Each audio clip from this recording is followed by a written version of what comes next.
তো আজি আমি শিকিম যে শাৰীত কেনেকুৱাকৈ ফলছ লগোৱা হয়। তো শাৰীত ফলছ লগালে ঢেউ খায়।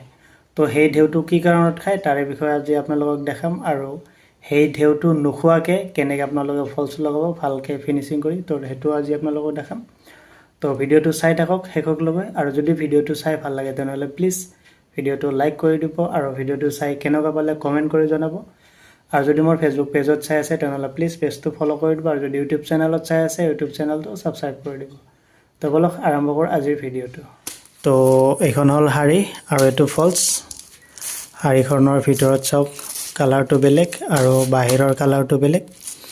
আৰু এই যিটো তলৰ পাৰি, তো জেনেৰেলি কি হয় গ্ৰীণ কালাৰ যিহেতু, তো গ্ৰীণ কালাৰ সূতা লগোৱা নাই। তো মই মেচিনত ৰঙা কালাৰ সূতা লগাইছোঁ, এয়া ৰঙা সূতা লগাইছোঁ। কাৰণ কিয় এই যিটো তলৰ বৰ্ডাৰ, এই বৰ্ডাৰটো ৰঙা, সেইটোৰ কাৰণে ৰঙা কালাৰ লগাইছোঁ।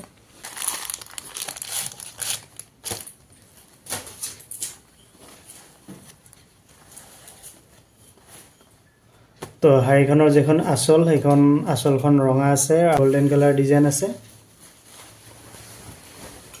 তো এইটো হ'ল শাৰীখনৰ ভিতৰৰ ছাইডটো, মানে কি যিটো ছাইড আমাৰ ভিতৰত থাকে, এইটো ৰঙা বৰ্ডাৰ। তো ইয়াতে অকণমান কোচ খাই আছে, এইখিনি আমি চিধা কৰি লওঁ। তো শাৰীৰ কি কৰিম, এই যিটো শাৰীৰ এই মাথাটো আছে, এই মাথাটোৰ পৰা এনেকৈ আমি এক বিঘমান লৈ ল'ম। এক বিঘ লৈ পেলাই ইয়াৰে পৰা আমি ফলছটো লগাই যাম।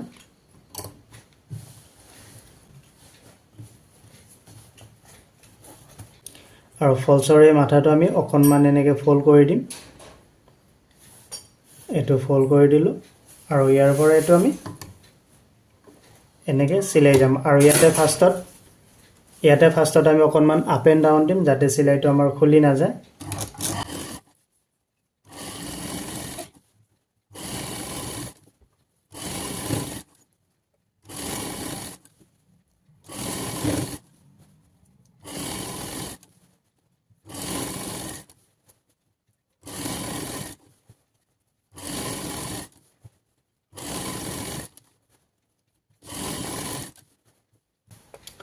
তো আমি সেইটো ছাইডত যেনেকুৱাকৈ ফ'ল্ড কৰি দিলোঁ, তো এই যিটো ছাইড আছে এই ছাইডটোতো আমি অকণমান এনেকৈ ফ'ল্ড কৰি দিম।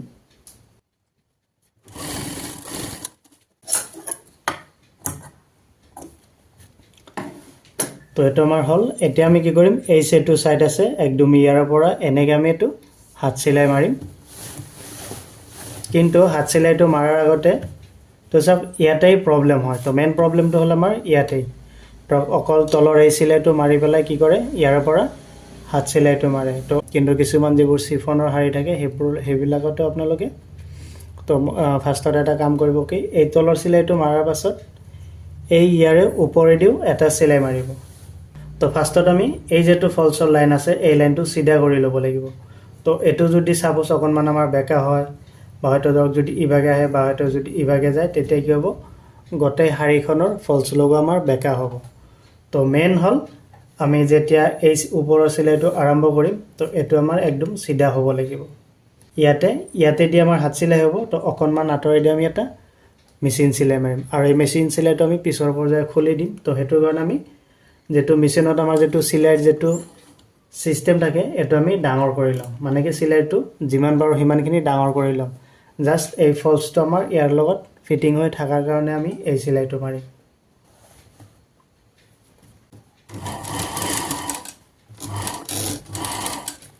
এনেকৈ কৰি এই যিটো হাতেদি ইয়াতে এনেকৈ ধৰি মেচিন যিটো স্পীডত চলিব সেইটো স্পীডতে আপুনি কাপোৰখন টানি যাব, আৰু এই শাৰী আৰু ফলছটো ধুনীয়াকৈ এনেকৈ পিহি ধৰিব, যাতে এই কাপোৰটো লৰচৰ নহয়।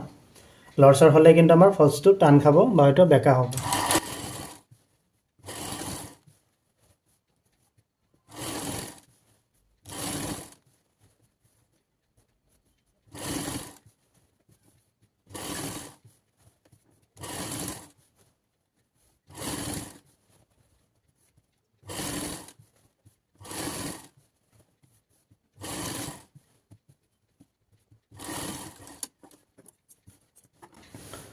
তো এইটো আমাৰ চিলাই মাৰা হ'ল। এতিয়া আমি ফলছটো এই যিটো ছাইড আছে এই ছাইডত আমি হাত চিলাই মাৰিম, মিহি মিহিকৈ হাত চিলাই মাৰিম। হাত চিলাই মৰাৰ পাছত আমি এই চিলাইটো আকৌ খুলি দিম। তো মই এই ছাইডটো অলপমান দেখাই দিছোঁ আপোনালোকক, এই চাওক বৰ্ডাৰটোত ধুনীয়াকৈ বহিছে